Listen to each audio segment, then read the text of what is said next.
Olá pessoas, sejam muito bem-vindos a mais esse vídeo do canal. E antes de começar, eu gostaria de deixar um breve aviso.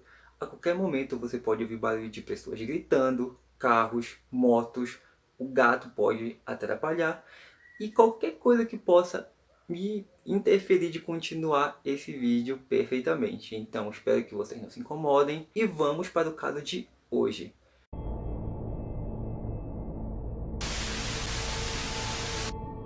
Kristen Marin Costas, nascida no dia 23 de julho de 1968, na cidade de Orinda, Califórnia, era uma moça que desde muito cedo foi muito privilegiada. Aos seus 15 anos, ela estava no auge da sua carreira, com ótimas notas, ela estava prestes a entrar para o time de líder de torcidas e ela vivia numa cidade muito segura, que era Orinda, um local que nunca acontecia crimes. Os que aconteciam eram basicamente furtos e ela vivia num ambiente super favorável para o sucesso. Com uma família muito privilegiada socialmente, para ela era muito fácil fazer parte da elite da escola e logo aconteceriam fatos que a levariam para um status social ainda maior. Ela seria convidada para entrar no grupo das Bobs, que era um grupo conhecido por ter as garotas mais populares, mais bonitas, mais ricas, e era um grupo extremamente seleto. Então pode-se dizer que dentro da vida de Kristen, ela tinha tudo que uma garota na sua idade, nos Estados Unidos, nos anos 80, gostaria de querer. Esse grupo também era conhecido por, além do status social, suas integrantes serem muito arrogantes, gostarem sempre do status social e principalmente se sentirem superiores aos alunos que não eram tão populares. Elas faziam ações de caridade, elas estavam sempre envolvidas em situações que pudessem as promovê-las.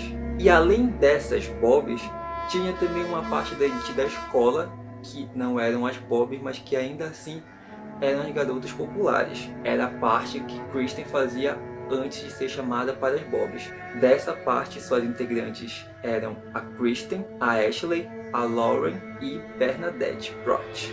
E foi então que durante as férias de verão daquele ano, Kristen recebeu uma ligação a convidando para um jantar de iniciação às Bobs. Como era algo muito comum, ninguém suspeitou. Foi no dia 23 de junho que um vizinho viu Kristen Costas extremamente ferida a apenas alguns passos de sua casa e ele ficou muito desesperado, correu em direção a ela, tentou socorrê-la, estancar o sangramento, mas era muito difícil, provavelmente ela já estaria morrendo de hemorragia naquele momento. Não teve muito o que fazer. Ele ligou para a emergência e a única coisa que ele viu naquele momento foi um carro arrancando. Ela estava muito machucada, chegou a ser levada para o hospital, mas ainda assim ela não sobreviveu. O caso chocou e comoveu muito a cidade na época, principalmente por ser uma cidade conhecida por ter pessoas extremamente ricas ou de classe média para classe média alta, e com esse crime chocante começaram uma ampla e agressiva investigação. E as únicas coisas que se tinham até então era o modelo do carro que arrancou e o modelo de um segundo carro que estava no local, que era um Ford Pinto amarelo mostarda. Não demorou muito para que a polícia encontrasse esse carro que havia arrancado, pois era de uma pessoa bem conhecida da região. E então ele chegou para a polícia e contou o que havia acontecido. Uma história que chocou a todos, surpreendeu e que deixou a polícia bem cética a primeiro momento. A pessoa referente a este carro se chamava Arnold. Ele disse que estava na sua casa até o momento que uma jovem moça, que era Kristen, bateu à sua porta pedindo ajuda. Ela disse que havia saído com uma amiga, mas que agora ela não queria mais estar perto dela, que tinha acontecido algo muito estranho, ela teria a confrontado e isso a deixou muito assustada. Então ela pediu ajuda a Arnold, que sugeriu que ela ligasse para os seus pais, mas assim que ela ligou, ela não conseguiu, não obteve nenhum contato, então ele sugeriu que desse uma carona para ela. E foi ao sair que ele percebeu que havia um carro os seguindo. Só que Kristen disse que ele não devia se preocupar, que não era nada demais e que apenas ele a deixasse em casa, que não haveria problema nenhum. E foi assim que ele a deixou a apenas alguns passos da sua casa que uma moça teria saído desse carro e atacado Kristen. Kristen gritou, berrou e essa moça teria desferido várias facadas nela. E então ele foi atrás desta moça que entrou no carro e acelerou. Só que logo em seguida ele a perderia e seria despistado por ela. Disse achou essa história muito estranha, não tinham outras testemunhas e foi algo que não fazia muito sentido, pois uma moça muito jovem, adolescente, por que ela atacaria Kristen se Kristen era considerada uma moça modelo, uma pessoa boa, fazia caridade? Foi algo que surpreendeu e foi algo que a polícia não conseguiu acreditar em um primeiro momento. Apesar da polícia estar muito cética com essa versão, foi confirmado que Arnold estava em casa com vários amigos que foram testemunhas do momento que Kristen bateu a porta até o momento que Arnold saiu. Então ele foi logo descartado.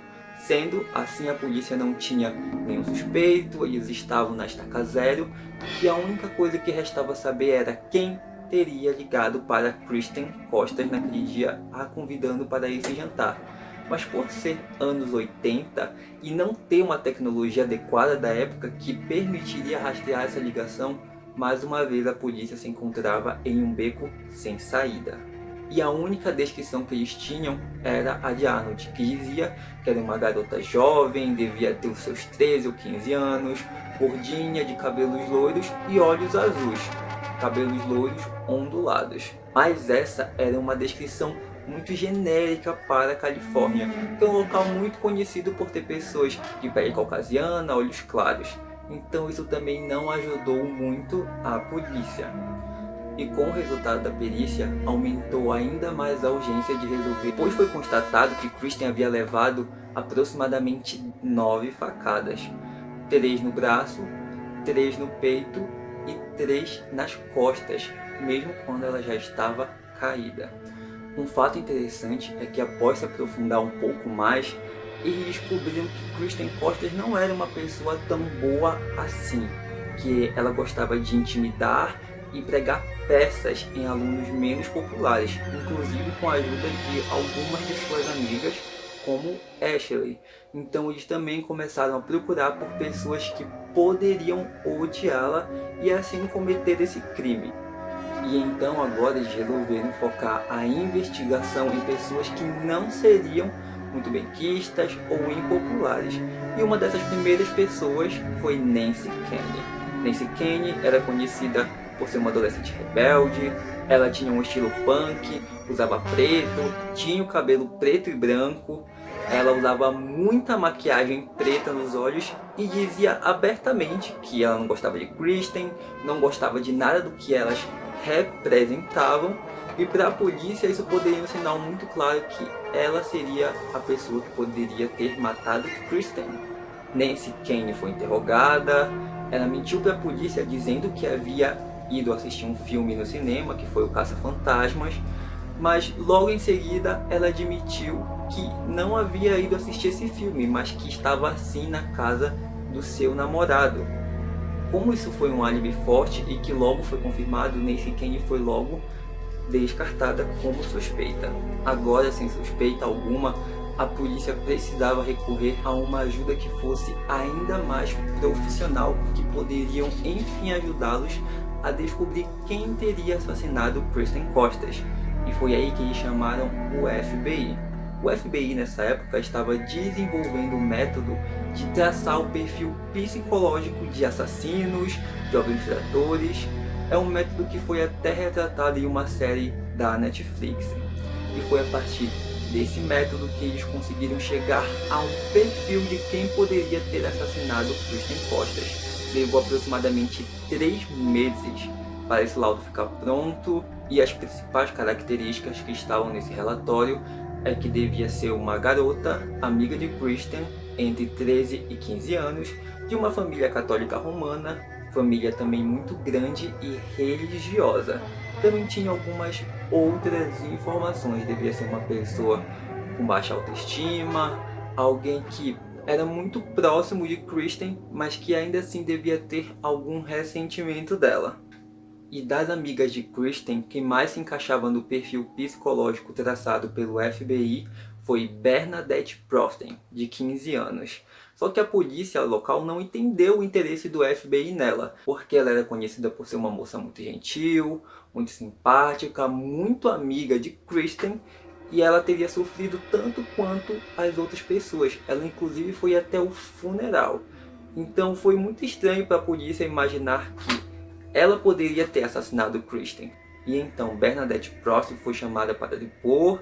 Ela estava sempre muito calma, muito concisa nas suas respostas e não demonstrava emoção alguma ao falar com os policiais. Ela foi bastante pressionada e após um interrogatório de muitas horas, ela passou pelo polígrafo perfeitamente e seu álibi era muito forte, pois ela havia dito que tinha trabalhado de babá naquele dia. Então logo ela foi descartada, mas o FBI não desistiria. Então eles conseguiram um mandato, pediram para que a polícia fosse até a casa de Bernadette e foi aí que as coisas começaram a surpreender a todos, pois nessa casa de Bernadette ela tinha um modelo do mesmo carro que havia sido visto no dia da morte de Kristen. Um outro fato estranho é que tanto ela quanto a família disseram que ela não sabia dirigir. Então a polícia estava mais uma vez em uma encruzilhada e a única coisa que poderia condenar Bernadette seria uma confissão. Mas foi ao verificar o álibi que as coisas começaram a desandar para Bernadette, pois a família que ela disse que havia sido contratada para ser babá disse que não contratava o seu serviço já fazia mais de um ano. Ela foi interrogada novamente, agora por um agente do FBI que a pressionou muito, mas ela se manteve firme. Ela sempre respondia as perguntas de forma direta e concisa, o que deixava os investigadores agora um pouco preocupados, pois se fosse ela que havia realmente matado Kristen, com certeza ela seria uma psicopata. Uma psicopata muito fria, muito ardilosa, alguém que estava longe de ser pego. Mas por algum motivo, apenas alguns dias depois dela ser interrogada, ela escreveu uma carta para sua mãe que ela só poderia ler após 30 minutos, pois ela iria sair da casa, e nesta carta ela confessava o assassinato de Kristen Costas. Ela justificou ter assassinado Kristen porque ela sempre precisava da sua aprovação. Ela sentia que não tinha autoestima alguma e que Kristen a diminuía. E quando ela chamou Kristen para conversar, ela a confrontou e Kristen teria dito, ia contar a todos que Bernadette iria ameaçado e ela agora também passaria a fazer parte das pessoas impopulares. Tudo isso seria graças a Kristen. Então ela não viu outra solução a não ser matá-la. Bernadette foi condenada por homicídio simples. Como ela era de menor, a pena máxima era de 9 anos, mas ela chegou a cumprir apenas pouco mais de 7. Logo em seguida ela foi solta e levou uma vida normalmente. Uma curiosidade é que 10 anos após o crime, em 1994, foi feito um filme inspirado na história real de Kristen Costas, que se chama A Morte da Líder de Torcida. E então, pessoas, esse foi o nosso caso de hoje. Se você gostou, não esquece de deixar o seu like, que é algo que me ajuda bastante. Muito obrigado pela sua atenção. Até a próxima e tchau!